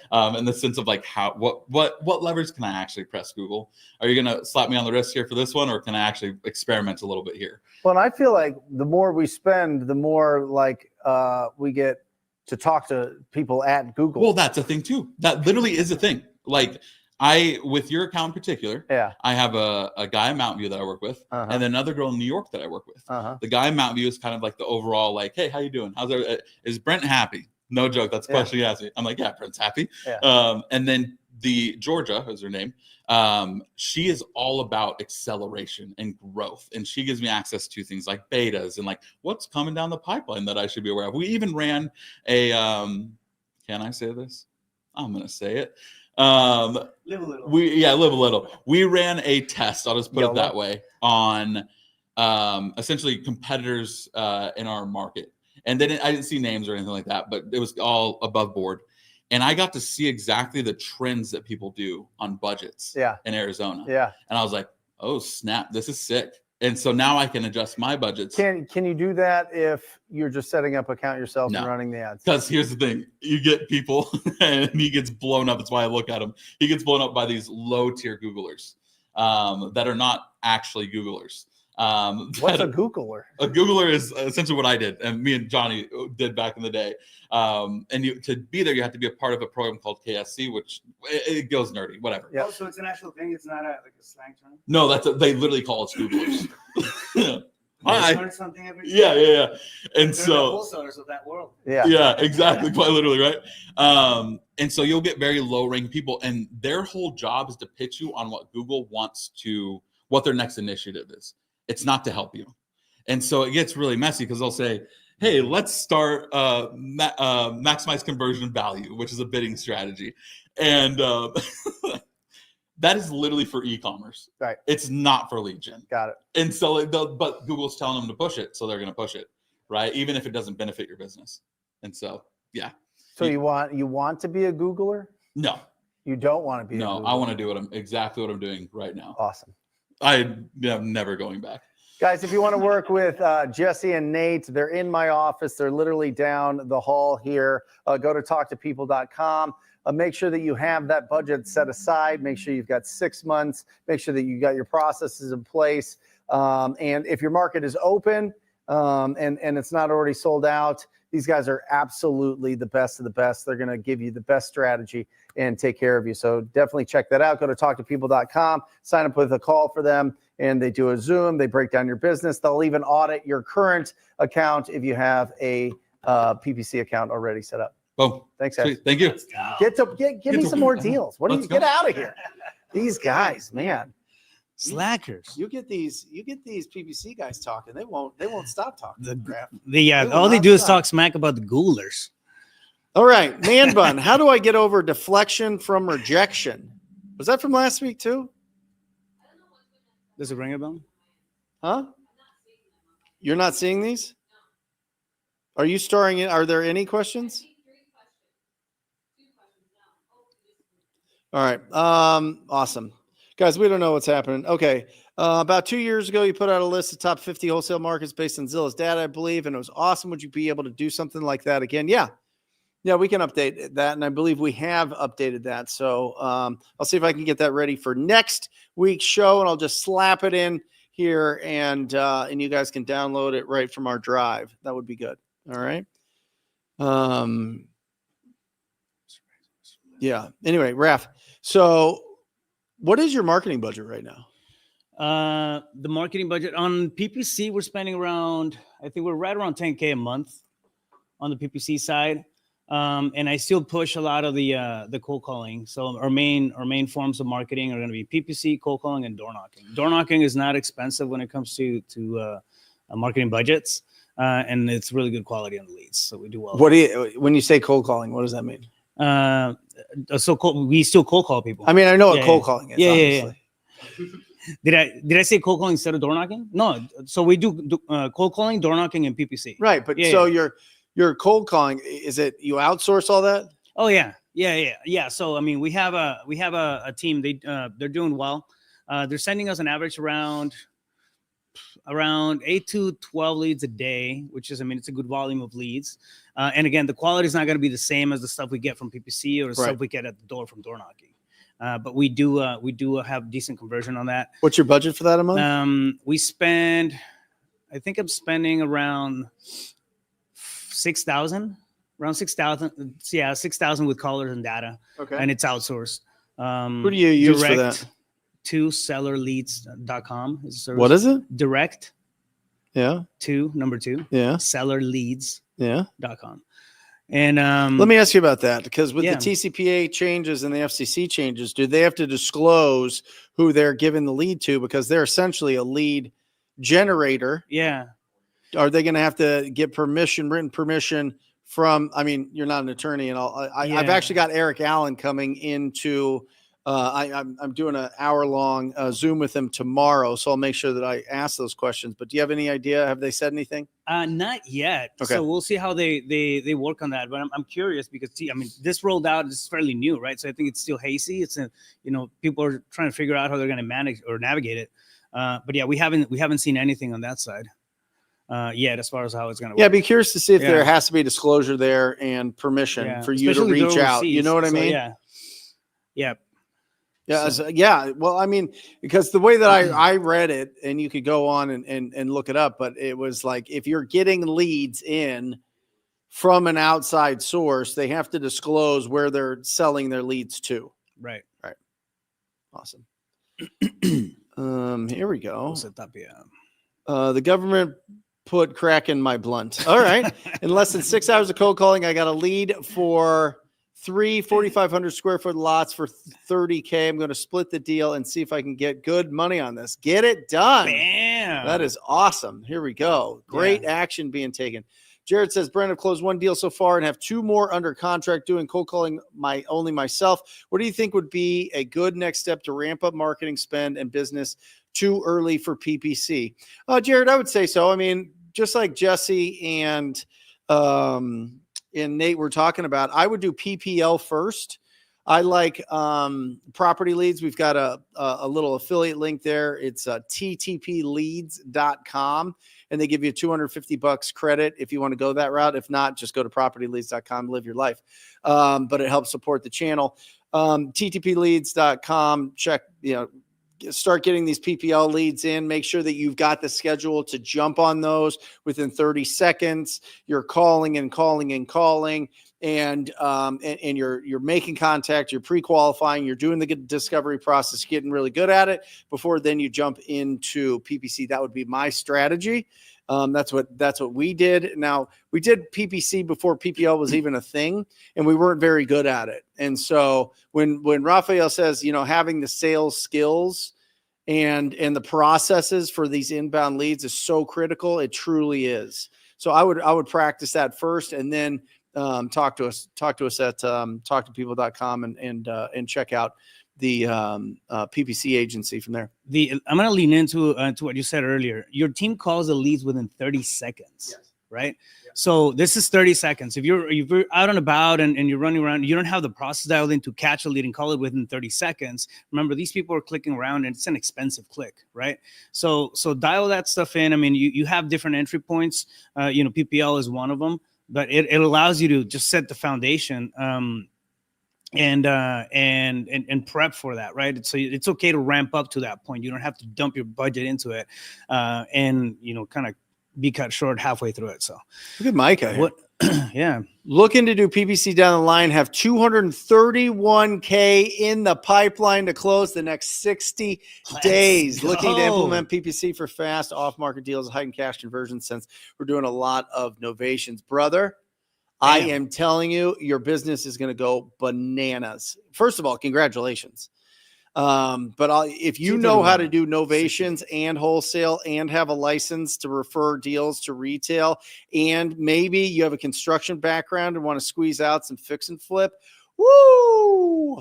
Yeah. A little Ric Flair for you on a Wednesday. Here we go. You know what I'm saying? Absolutely incredible. Yeah, absolutely incredible. Nice. By the way, guys, what do you guys think about this background? Isn't this cool? Can you like turn that. it so like they that can a see lot. the whole? Isn't this cool?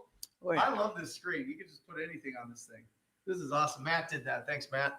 Give Matt some love in there because today is all about our schedule, time management, making sure that we're sticking to what really matters. Number one, we have to find people that want to sell their property. Yeah, that's it.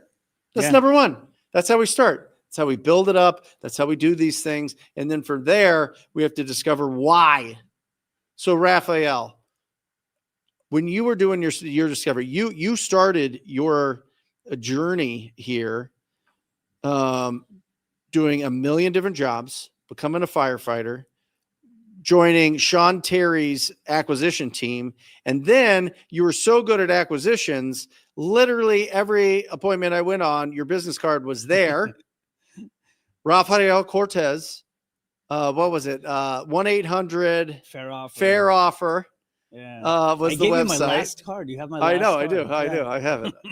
It's a keepsake. It's going in the casket with me when I die. No. When you were doing discovery, what was your process? What were you going through? By the way, we've got Clifford Walker coming in 10 minutes, 4 minutes. Absolutely incredible. He's got just such a great heart for this business. His story is amazing. Dude. Yeah, it is an incredible story. I don't know, we'll let him tell it. But how were you doing your discovery? When you mean sitting down and having that sort of conversation with him? Yes. So one of the things that helped me out, I always went in with the mindset of reading between the lines. Okay. Right. Yes, we hear about tonality. We hear about, the mirroring effect. And of course, we know the pillars, right? Condition, timeline, motivation, and price. Yep. And think of those as the hard skills that you need to just have a conversation, period.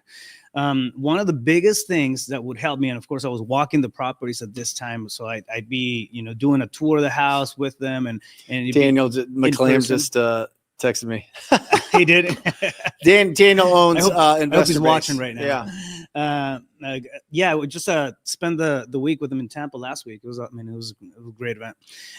So one of the things would be reading between the lines, right? So just kind of drill that into into your process. As people are telling you things, they're, the tonality changes and the words that they're using, that, sometimes they can be very specific, but, have some critical thinking in that aspect. See what they're saying matches what the rest of the story one. If you're over the phone, if you're in person, we have a huge advantage. See what they're saying matches what you're seeing. Right. For example, looking at pictures on the walls, oh no, there's no rush to sell yet. Their stuff are, they're packed and they have boxes by the doorway. Sellers will tell you all kinds of different stories, but that discovery process, I mean, it's really a critical thinking exercise on every appointment. You can't take it at cost. You can't take it for what they're saying. Right. So it'd be one of the biggest things to just put out there, that it can be a little harder to train on. You just got to pay attention to it. Awesome. Joe asked, what would you do in this situation? Went driving for dollars, came across a property in distress, called lead on the spot. When I asked the lead, have they considered selling? They said they hadn't thought about it. So, I mean, I would continue with that conversation. Like, what are you thinking about it now? Yeah. It's sometimes, it's the awareness is not there for them. And if they say, I mean, if they give you some light answer, the fact that they perked up their ears about it deems a follow-up. So even if they say, after 15 minutes of having a combo with them, they say, no, we're not interested, or, whatever, come back to them, circle back in 6 months if it's not a hot lead. But once they go into the web of the follow-up, I mean, they don't leave unless they specifically tell me to not call them, or they sell the house. Yeah. So if I'm talking to Raphael, right, and you're say, I haven't really thought about it. We'll just role play this a little. Yeah. I haven't really thought about it. Oh yeah. It's completely understand. Let me ask you this. Yeah. If I could come up with a price that made sense and the timeline worked out for you, do you think that we should, meet, go see the property? Do you think it's worth your time or no? Well, I mean, I guess it would. It wouldn't hurt to know what, where we're at. Amazing. Well, just so that I can come prepared, can you tell me a little bit about the property? Have you done any major remodeling to the kitchen, bathrooms in the last 5 years? No, I've had a tenant in there for the last 7 years. Right. They pay on time. So I just want to get into, okay, well, totally understand you haven't thought about it, but if the price made sense and the time made sense, should we continue doing this or maybe not? Right. You know what I mean? I'm Yeah. pulling back a little bit, but I'm kind of just seeing, you know what I mean? I don't want to put the pressure on them. I don't want to be like, well, I'm looking to buy a house. I got cash burning a hole in my pocket. Let's do business. Yeah. Listen, if they give you an in and they continue on with the conversation, go right into the regular discovery script, right? Condition, timeline, motivation, and price. If you have the opportunity to go into it, right? And then just pull on threads as you're going through, as you're having that conversation, building that rapport. It's time. It's You guys time. ready? You want to see a sharp looking cowboy hat? You want to Bam. see just a $1 million smile? You want to see somebody that's got the Best vibe, dude. enthusiasm, always at a 9 out of 10 for this business, and a huge, incredible, go-giving heart. Clifford Walker, what's up? Doggy. What is going on, brothers?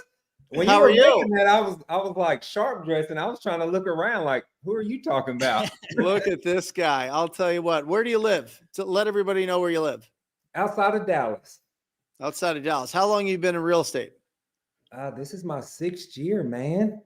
I remember coming into this game and binge watching this guy named Brent Daniels, watching his videos, just TTP, talk to people, right? That's it. That's the whole business. We talked about it today. I want to get your thoughts on some of this, but this is what we went over today, Clifford, about, what is your schedule, right?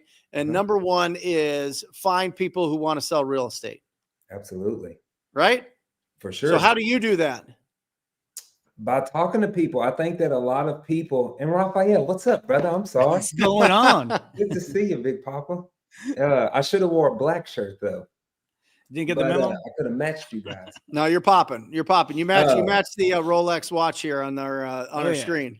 There we go. There you go. No, I think that most people need to focus on spending majority of their time actually talking to people and doing money-making activities like on the phone, calling leads, following up with leads, and actually set a schedule. Because what happened, at least this happened to me early on, I would be hammering the phones, calling sellers, and then I finally get a deal, and then I stop everything I'm doing to go and try and dispo that deal and find an end buyer. And so I was calling it like a start and stop method, where like you're full throttle, you get a deal, you back up, and then you just start to lose momentum that way. Like actually time block and say every single day, no matter what, from 10 a.m. to 2 p.m., I'm on the phone talking to sellers, period. You can dispo that stuff in the afternoon. Mm-hmm. Yeah, I always say the morning is for finding business, the afternoon is for doing business. Yeah, I like and that. that was always the case for me, because I knew that if I waited to make my calls in the afternoon, there'd be so many things that fly at me. You know what I mean? Yeah. There's something about it's almost like our whole culture, our whole society is like, okay, from 9 to noon, people are doing stuff. You know what I mean? And so there wasn't as much distractions. And then the afternoon, it's just a free for all. People are like, who knows what's going on? You know? I also think it can be an energy thing in the morning. I mean, I don't know, you're just more wired up. Like your motivation is higher. You don't have that decision fatigue, you know, that often hits you like, 3, 4 p.m., 5 p.m. And it's just a different thing, right? Now, when you have something that you got to work, I mean, working a dispo deal is different than prospecting and finding buyer or finding sellers. So. Mm-hmm. So yeah, I 100% agree. Clifford, what is your main exit strategy this year? As you're looking at 2025, are you wholesaling, you novating, are you flipping, are you looking to add to your portfolio? What's it look like? Wholesaling and more novation. I will say I'm kind of new to the novation game. I just started doing novations last year. And so the ones that I've done have been phenomenally well. And so I do kind of want to pour gas on that and start making that more of a regular thing. But basically, traditional wholesaling and novations will be my top 2. Awesome. Are you doing novations? Done it here and there. We do a lot of attorney in fact type of stuff. Tell me about that. So it's not the full novation process where we partner up with the seller, but we do get an attorney in fact to have the authority to list the property. Yep. Basically, it's allowing us to put the property up on the MLS and then go down the route of finding a buyer on the MLS, right, and then doing either an assignment. Sometimes we'll take it down and depending on the exit, right?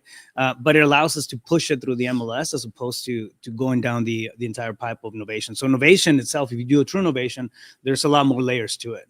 We've done 2 of those. Attorney in fact, I mean, it just saves a lot of headaches. You do make a little less for the most part, but I see the value in innovation. So, but actually, I think that's the way that I'm doing it, like the same way you, because we're not doing any rehab or anything like that to the property and actually with the selling. We're just listing it basically on their behalf and just trying to create this white glove service for them to where we can just get it through the finish line for them. Are you going down the flat fee service route, or are you getting a real estate agent to do that stuff for them?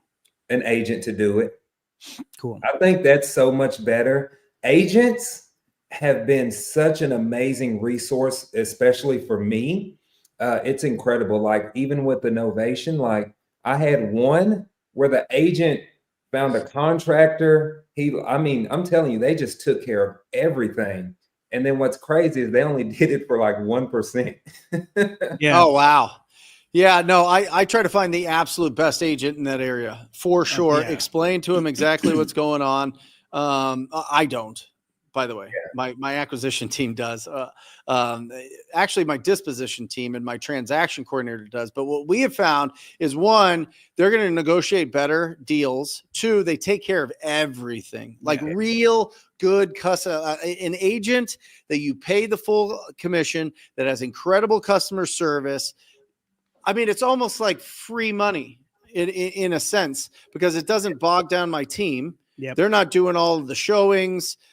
We really just have the right to negotiate and replace. A novation means you replace your purchase agreement with the new one coming in from a conventional buyer, which is awesome. The way that we do it, though, Clifford, is really interesting.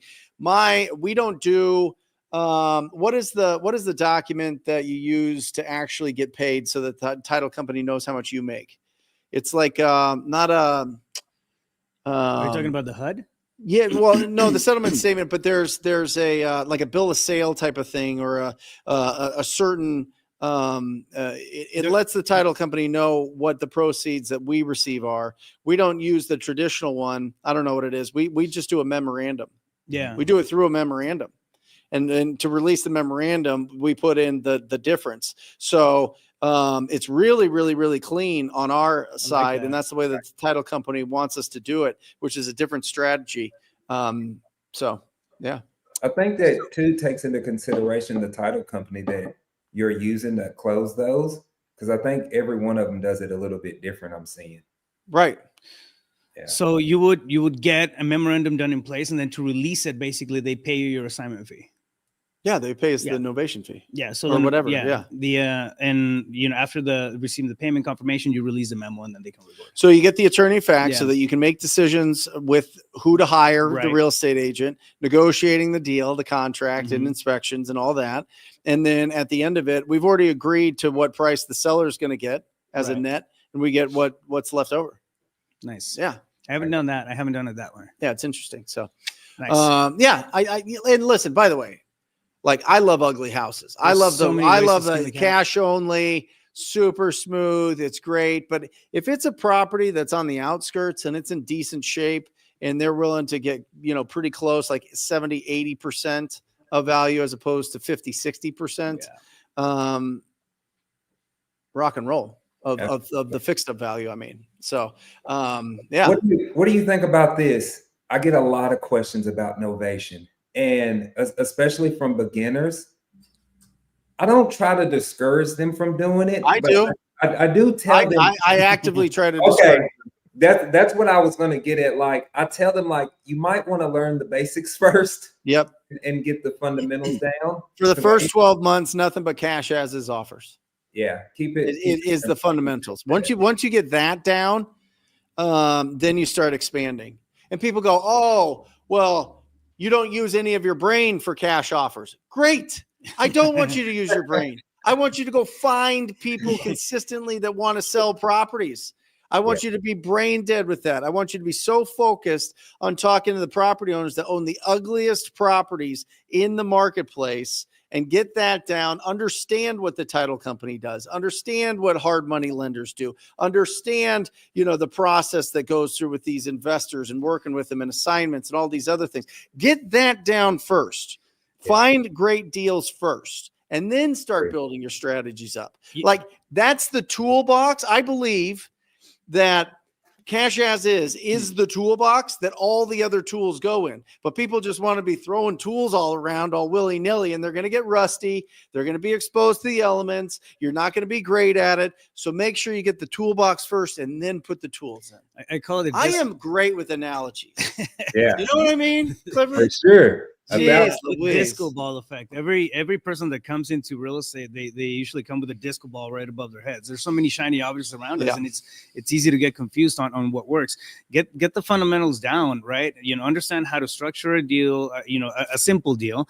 How to run your comps. How to make the offers. The numbers pencil out, and then get money through the door. After you do that, for a period of time, then you can start to elaborate and add, bolt on new strategies. But it's a progressive move, I think. I mean, otherwise it can get really confusing really, really fast. Yeah.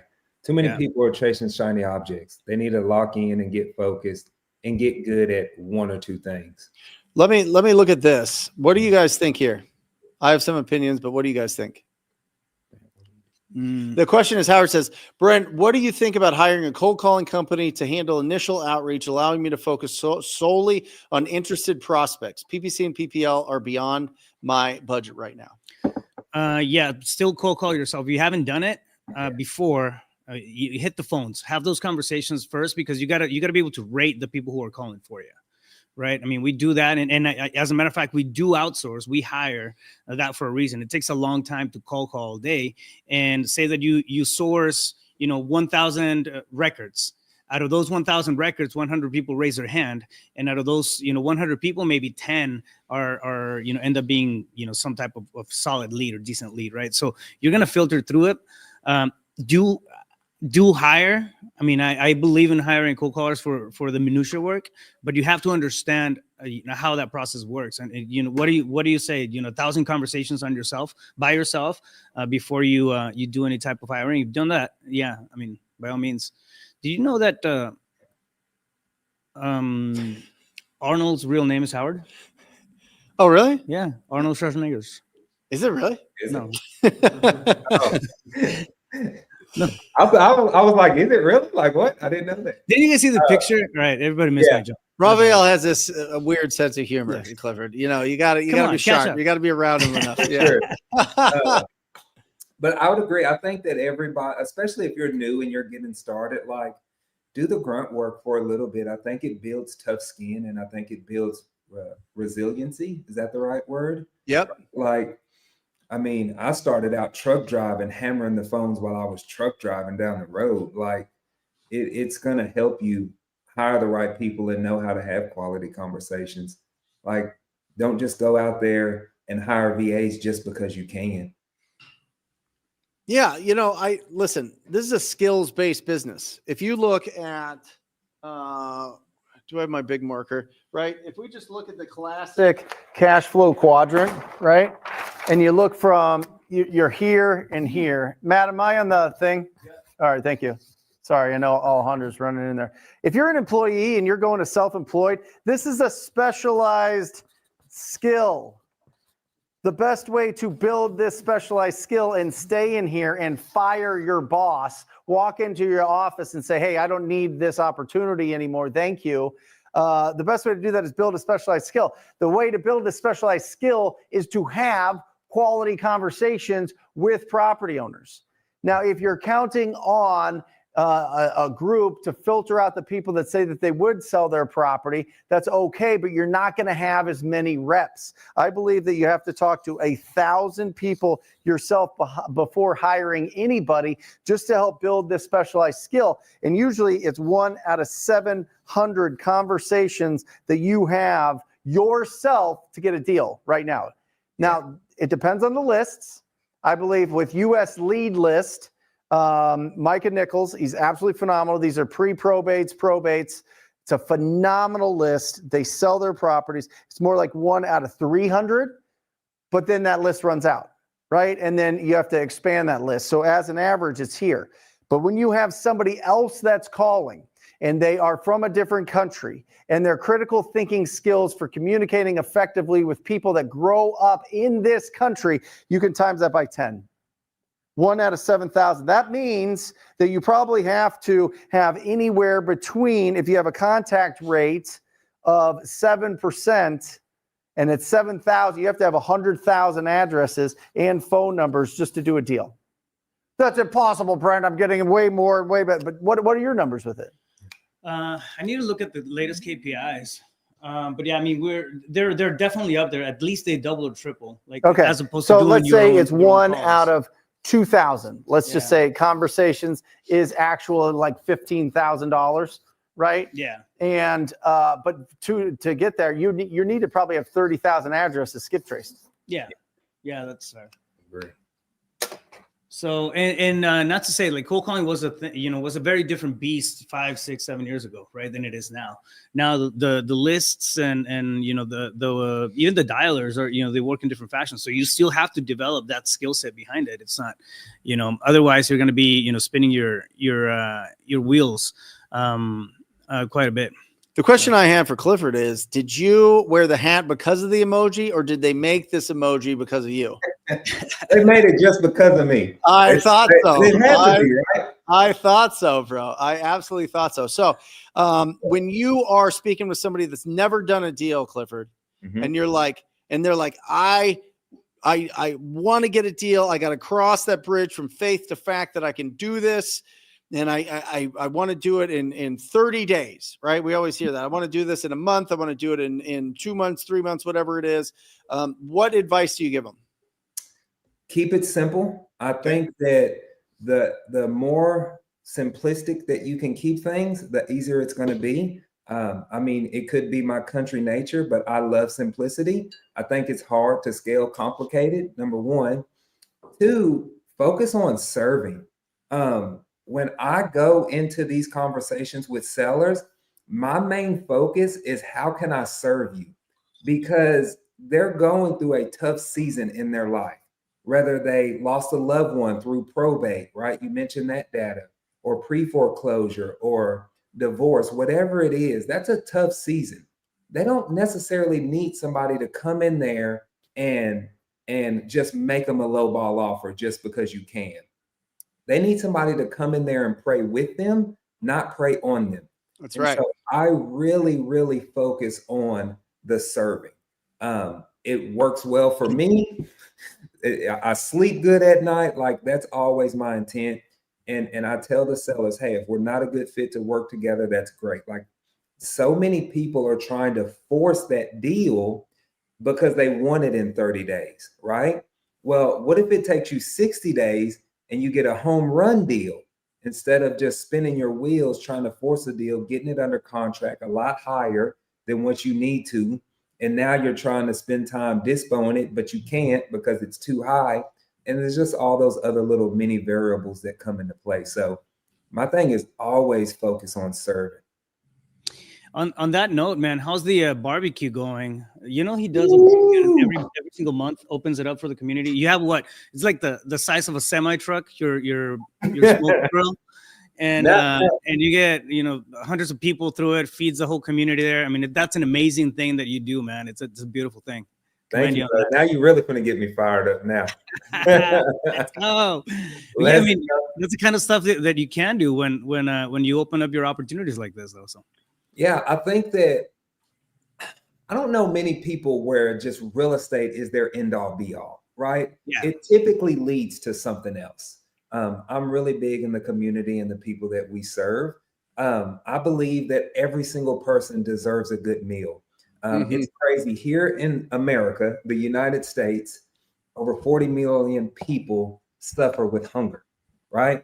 And so if I can do my small little part that provides a high quality meal, then that's what we're going to do. And I'm not knocking any organization, but we're not cooking no hot dogs and bologna sandwiches. Like, if y'all are coming to my house and we're eating prime rib, that's what I serve my community. But no, it's awesome because real estate fuels that. Yeah. Selling fuel that. And we've been doing it every single month for over 5 years now. And it's just getting better. Like, we fed for December over 370 meals to families. I need to see how much we fed last week because it was just the Saturday that passed, but it was up there in the 300s, I know. Awesome. Amazing. Don't you have a book? I do. Do you have it right there? I got that little Boom. banner right there. Yeah, will you hold that up so everybody can see it? Oh, Roadmap to Success. It's on Amazon? yes, sir. It's on Amazon. Awesome. Quick read. Hit Amazon, #1 new release, bestseller. I'm happy about that. I'm proud about that. Just sharing my journey on how I went from truck driver to real estate investor. Awesome. Love it. Guys, Clifford Walker, make sure that you check him out on all social medias. Roadmap to Success. Get it on Amazon.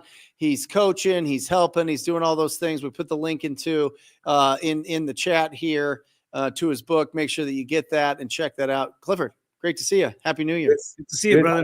Happy New Year's. I'll see y'all fellas soon. Awesome. See you soon. Awesome. See ya. All right, guy, man. that's I love it. What a Clifford. great show today, huh? Oh yeah. Guys, keep the schedule tight. Remember, it's all about #1, find people who want to sell real estate. #2, discover their why. Why do they want to sell that property? #3, establish a plan for them to accomplish their why. #4, make a great offer presentation. #5, answer all objections and ask them to approve the agreement. #6, determine your exit strategy. We all have 168 hours. Can we get down to one camera and then we'll get here in the middle? Alejandro, come on. Matt, come on. Luke, come on. We all have 106. Put me on the lapel, please. 168 hours in a week. We have plenty of time for this business. On behalf of the entire Rhino tribe, talk to people. Matt, Luke, Raphael, Alejandra, myself. Remember, keep your house clean, protect your health, increase your value in the world. You'll live a fantastic life. I love you guys. I'll see you next week.